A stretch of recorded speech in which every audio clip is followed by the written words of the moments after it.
Hi, Scorpio. Welcome to Higher Source Tarot for your mid-month May Tarot and Oracle card reading. This is a reading for all Scorpio, Sun, Moon, Rising, and Venus. This will be your theme for today's reading, brought to you from the Sacred Destiny Oracle card deck. This just seems really suiting this watery energy. You have the card of wisdom, all right? We'll see how that interrelates to the tarot as we consult the cards here. I love that mermaid, though. There's something about it that just seems magical. All right. What advice do you have for Scorpio, please? What does Scorpio need to know, please, for the best and highest good of all involved with Scorpio? All right, detailed Celtic cross, and then we'll follow it up with a couple of oracle cards here. You've got here current situation, the Page of Cups, the immediate influence, the Queen of Pentacles. You have the Wheel of Fortune in your subconscious, Judgment in the distant past, the Knight of Swords in the more recent past. I'm glad to see some of these cards. I have not seen them in a few readings. I've been wondering. You've got the Hierophant coming towards you. You're represented by the Nine of Pentacles. You're attracting the Hermit. You've got the 10 of Cups and your hopes and fears. This is wild. The 9 of Cups and the outcome. Don't care that they're reversed. 78 cards here. 2 cards basically in order. Bottom of the deck, more major arcana. You have here our friend the Devil. Okay, I love the artwork I had to put on the Devil. I even had to put this in for the AI. Isn't that awesome? They were just getting really all over that Devil's sexy chest. I had to hide it from them. But we have here Capricorn, Taurus. We have Aquarius, Scorpio, Leo, Virgo is here. We have the Archangel Gabriel, and it appears that we have 5 major arcana. But I'll tell you what, there's something about this that just gets me. I can't seem to get over this. And I like it with this too, because the wheel is in your subconscious. And then the Hierophant is the other energy coming towards you. Okay, this energy, this Hierophant energy, for some, it's a lifetime partner. In others of you, it may be the perfect job setting, but you got wish fulfillment like offered up on a platter here. Enjoy every single minute of this. You have a trusted advisor coming in here too, something with the Hermit. So if it is a question about money, it may be somebody who gives you great advice or who wants to see your career grow and helps you to do that. Now, others of you, it is a partnership and it's deep. Okay, this is somebody who runs deep.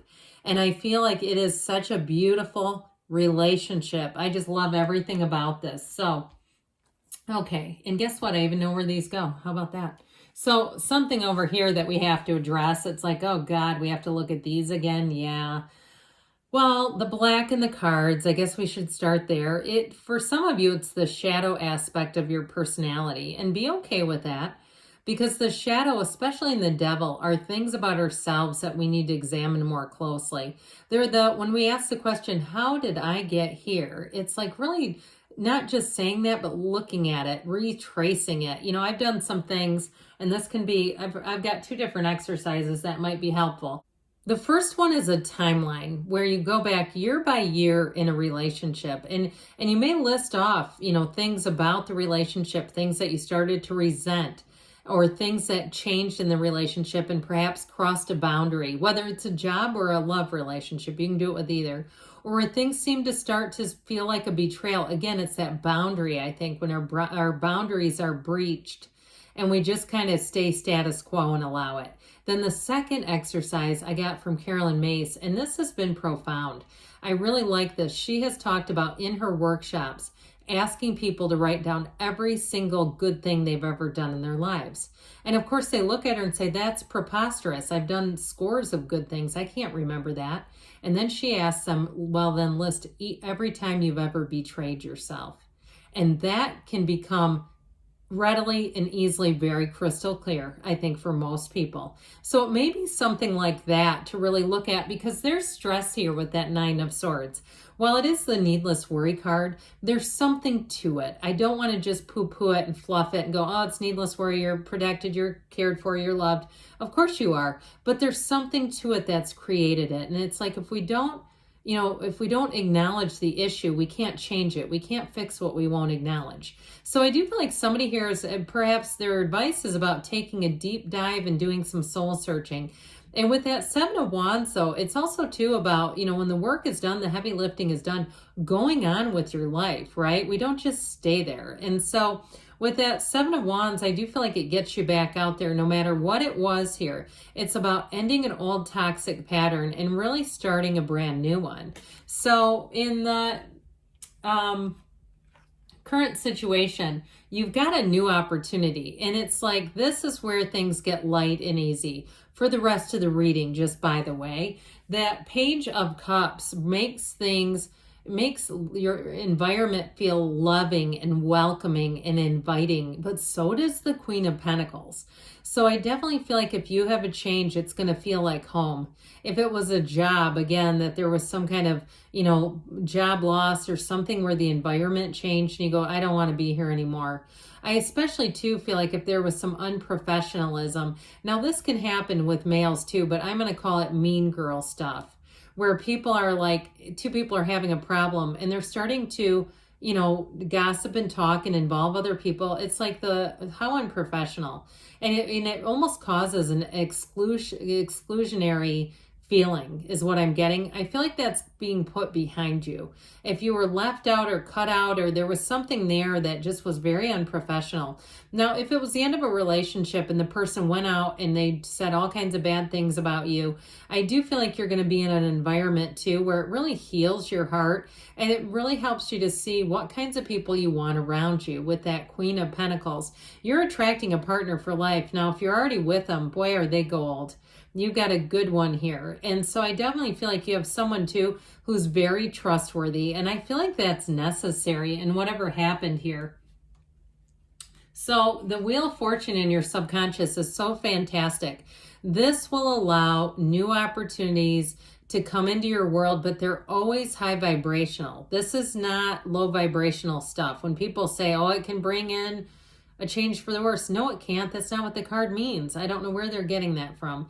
But with the Wheel of Fortune, it's never the wheel of misfortune. So especially if you were on a streak that was just kind of uncomfortable or you felt boxed out, here's where you're going to start to feel like you're being acknowledged, where you're being included, where things are going your way, even the smallest of things. Okay, if you're at a coffee shop and they say, we made an extra coffee, do you want this? Take it. Yeah, even though I'm not going to drink it, you can throw it in the fridge and drink it the next day. I've done it hundreds of times. Yes, they're still good. Just don't leave it in your car and then try to drink it. Not a good idea.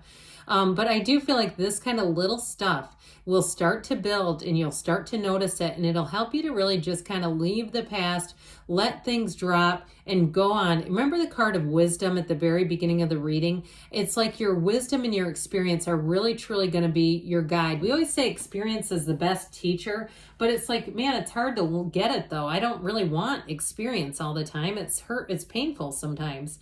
So the energy of Judgment here was a turning point, and there may have been information with these two together. It was something you needed to know that came out. The truth came out, and it came out big time. But I also feel like it's what is really the catalyst to change.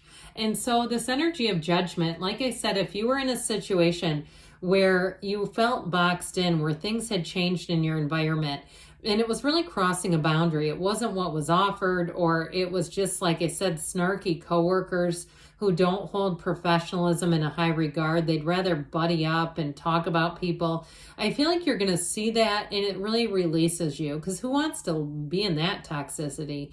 And so I definitely feel like with this, you're ascending to a higher level, and that may be it too. The experience of that really shows you like what you want to be a part of in terms of being in the community, being with, a job situation, or even in a partnership, really knowing like if a relationship ends, to end it on as good of terms as you can, right? So this Knight of Swords, again, I feel like this may have been directed towards you, but I also feel like too, I heard an expose. Like I feel like something got exposed is how I get this. And so with this Knight of Swords, he's on a quest and he's like, I'm going to make sure everybody knows this. But I also feel like too, it exposed some things for you. Even if it was about you, it did something also for you. And so whether it's you seeing things for what they are, or also people around you going, well, I don't really like how this person handled this, that also may be drawing some attention as well. So the Hierophant comes up and says, be still and know. And in this reading, I get that more than ever before. You have cards of protection around you. And so the Hierophant helps you get back on the spiritual beam. It also helps you let go of those old patterns because it brings back in the fact that you're a soul. That really is what you are. You're a higher being, and your soul is not pissed off at another soul. Your soul can look at it and say, okay, that's this person's mind. That's this person's wounds in action. That's this person sort of living out their wounds, and they're just not a match for me, and that's okay. I feel like with this, so you are drawing in unity, devotion, a higher level of relationships, meaning into your life. If it's a job too, if you've been on the ropes going, I cannot stay employed, this is also too a job that's going to broaden your skill set and bring more to you. Okay, it's higher teaching and learning. So with the Nine of Pentacles, you are going to be sitting pretty. I don't care what anybody did to you, you're going to be looking good. With this Nine of Pentacles, it's abundance and prosperity, it's gains, it's attainment. And I like it that you have these two bookending the last part of the reading. So I definitely feel like with this energy, you're going to be feeling like you're in the right place, like it was all worth it. You've learned what you've needed to. And the Hermit says it too, by the way. Those of you that did go through a painful lesson, the Hermit shows up in this reading to tell you, you have learned that lesson. You've learned it well. You've learned it. You've lived to tell, as Madonna would say. And with the Hermit energy, this really is a card of success. It's a card of higher wisdom. It's also, I mentioned before, I think at the beginning of the reading, someone who comes into your life that is a deep soulmate connection. Somebody who doesn't screw with this other stuff that we just talked about for the last 8 minutes or so. And so with the 10 of Cups, you've got a homecoming. Here's that rainbow after the storm. Here's where it all makes sense. And we go, okay, now I understand it was all worth it. Whatever went on there, I get it, that there was some deeper meaning, that I needed to keep moving forward. And so with this 10 of Cups, this is the You've Arrived card. Now, the 9 of Cups is wish fulfillment. This is more like you're almost there. The 10 of Cups is you are there. But either way, with this 9 of Cups, it's still a card of beautiful blessings. And it's also, too, if you did go through something, this is where it all makes sense. This is where you say, yeah, it's okay. I see why that was presented for me. This is a yes card. If you're asking a yes-no question, this is your yes card, and he is filled with joy. So I definitely feel like whatever it is that you're seeking, it's coming in, and it's a beautiful, beautiful match. So let's see now what else you need to know here, Scorpio. All right, this is from the Fortune Oracle. You have the card of the owl. There are spiritual messages and great wisdom to be found during this period of transition. You definitely have changes for the better. There's no doubt about it. So there's a transition going on, and then this will conclude the reading with the whispers of love. Act as if your partner is here. Whether you have someone in your life or not, act as if they are with you. So you will always consider them. And, act as if, if you're sleeping diagonal in a bed, get over on one side, or you've got, no drawer space. We gotta act as if, and that person is already here, like we're living with them now, because that's how you manifest it. So good things are on the way for you, Scorpio. I love you, and I'll be back again soon.